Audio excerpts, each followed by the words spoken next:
Magandang umaga, Pilipinas. Narito ang latest sa lagay po ng ating panahon. Shear line pa rin ang nakakaapekto sa silangang bahagi ng Southern Luzon.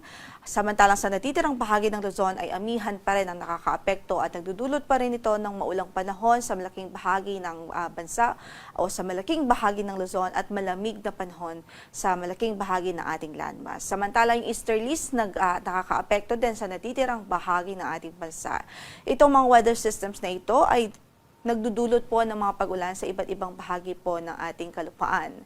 At sa ngayon, wala naman po tayong bagyo na minomonitor sa loob ng ating area of responsibility. Sa loob ng 2 hanggang sa 3 araw ay wala tayong inaasahang mabubuo na LPA o bagyo sa loob ng ating area of responsibility.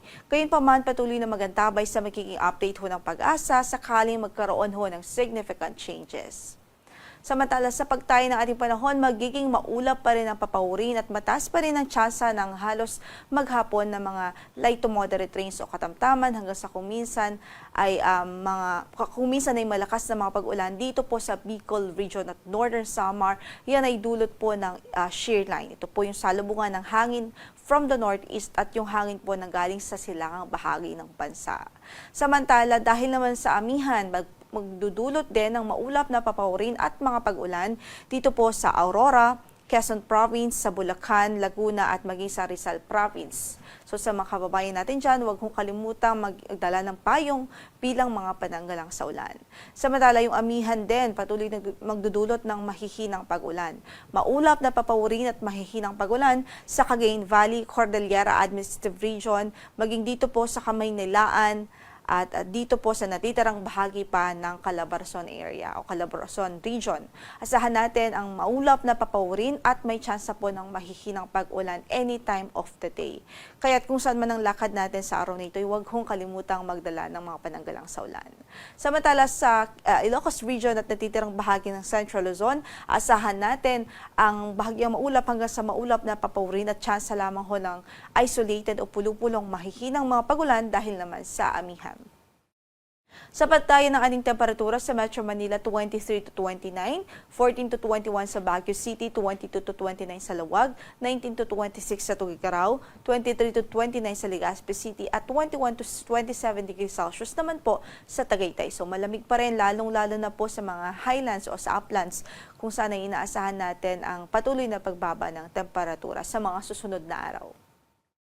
Samantala dito nga po sa natitirang bahagi ng Eastern Visayas, asahan pa rin natin ang maulap na papawurin at mataas po na tsansa ng mga pag-ulan dahil po yan sa epekto ng easterlies. Samantala sa natitirang bahagi pa ng bansa, so dito sa natitirang bahagi ng Visayas, sa buong Mindanao, maging dito sa Mimaropa region, asahan din natin ang bahagyang maulap hanggang sa maulap na panahon.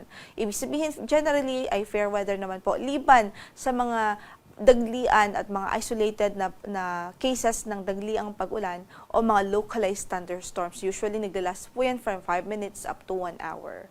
At sa kasalukuyan, wala nga po tayong bagyo na minomonitor sa loob ng ating area of responsibility.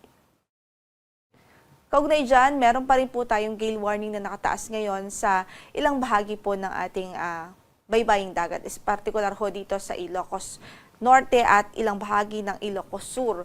Dahil po yan sa epekto pa rin ng amihan o northeast monsoon, yung surge niya o yung hangin na galing po o dulot nitong amihan ay nagdudulot ng maalon hanggang sa napakaalong kondisyon ng karagatan doon. Kaya tabiso natin sa ating mga kababayan doon, huwag kong kalimutang magdala o huwag kong kalimutan na mag-ingat, especially yung mga gumagamit ng maliliit na sasakyang pandagat dahil magiging maalon hanggang sa napakaalon ng kondisyon ng karagatan. Ang sunrise natin for today is 6:24 in the morning at mamaya ay lulubog ang araw sa ganap na alas 5:43 ng hapon. Ito po si Glory de la Cruz Galicia. Magandang umaga po.